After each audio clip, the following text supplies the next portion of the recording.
como cada jueves tenemos nuestra clase de Economía General Básica.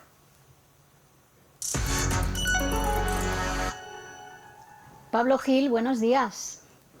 Buenos días, ¿cómo estás, Inma? Hoy nos centramos, desde luego, en un básico, casi podría decir fondo de armario, ¿no?, de la economía. Vamos a explicar un parámetro, un indicador que utilizamos mucho y al que se referencian muchos otros, el PIB, el Producto Interior Bruto, que parece que no lo sabemos, pero no, vamos a verlo. ¿Qué es el Producto Interior Bruto y cómo se calcula, Pablo?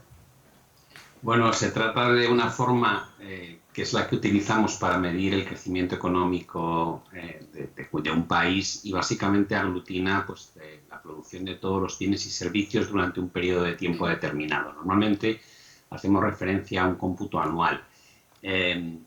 Este PIB está compuesto de 4 magnitudes, ¿no? La más importante de las economías desarrolladas es el consumo, porque representa más o menos el 70% de ese PIB. Luego tendríamos el componente de la inversión, que viene a estar en torno a 15, 14, 18% en esos intervalos, dependiendo de cada país. Tendríamos luego el gasto público, que representaría entre un 15 y un 20%. Y luego tenemos una magnitud que es la única que puede ser positiva o negativa, que refleja el comercio exterior, que es básicamente la diferencia entre lo que exportamos a otros países y lo que importamos de otros países. Por tanto, bueno, si tenemos déficit comercial porque importamos más de lo que exportamos, pues esa magnitud estará restando. Si por el contrario somos un país netamente exportador, esa magnitud sumará. Pero básicamente esos son los 4 pilares que componen el Producto Interior Bruto. Siempre lo simplificamos diciendo es lo que produce un país en un año, pero ya vemos que tiene un poco de trastienda, su complicación. Bueno, el PIB crece y decrece, lo vamos contando, esto en líneas generales ocurre en 2 ciclos siempre, Pablo, expansión y recesión. ¿Cómo ocurre? Bueno, digamos que cuando una economía está en crecimiento registra PIBs positivos, cuanto más altos evidentemente refleja un crecimiento más potente, y cuando el PIB comienza a ser negativo, técnicamente decimos que cuando 2 trimestres consecutivos son negativos, esa economía ha entrado en recesión, que quiere decir que se está contrayendo en lugar de estar expandiéndose. Para que nos hagamos una idea, en un ciclo expansivo, lo que se genera es la percepción de que va a haber crecimiento económico importante, lo cual quiere decir que mejora las expectativas de beneficio de los empresarios. A su vez, eso suele acompañar decisiones de más inversiones y contratación laboral. Eso nos lleva a que haya más personas que ganan un salario y, por tanto, con capacidad de consumir.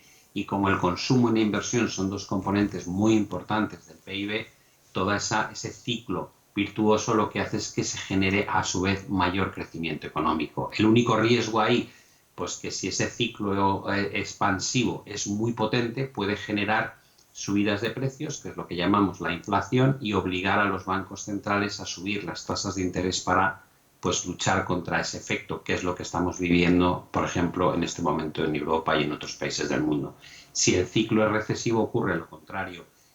Hay malas perspectivas futuras sobre la economía, los empresarios evidentemente buscan defender sus beneficios y por tanto intentan invertir menos y también reducir sus costes echando gente a la calle. Eso hace que menos consumidores tengan capacidad de compra o de consumo y eso se filtra directamente en un menor PIB que retroalimenta el proceso recesivo. Pablo, una duda que me surge.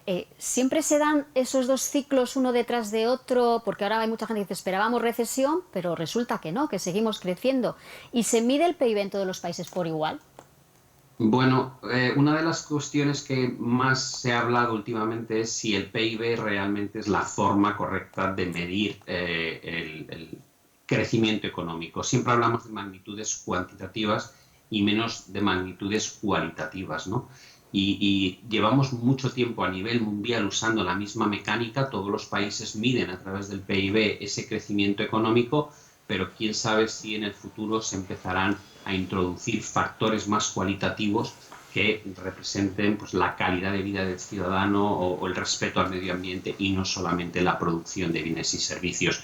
En cuanto a los ciclos, sí te diría que llevamos una historia de siglos donde vemos esos procesos expansivos y recesivos, porque normalmente cuando hay procesos expansivos se suele incurrir en en ciertos excesos que cuando luego llegan las crisis se limpian, y la crisis lo que hace es eliminar pues, parte del tejido improductivo, parte de los excesos de valoración, y de ahí nace pues, la siguiente fase de crecimiento económico. Duran mucho más las fases impulsivas que no las correctivas, es decir, que a lo mejor tenemos ciclos de economía creciente durante 8, 10, 12 años, y luego cuando llega el momento de la crisis o de la recesión se puede concentrar en medio año, en un año o en dos, pero normalmente no se alarga más allá de ese tiempo.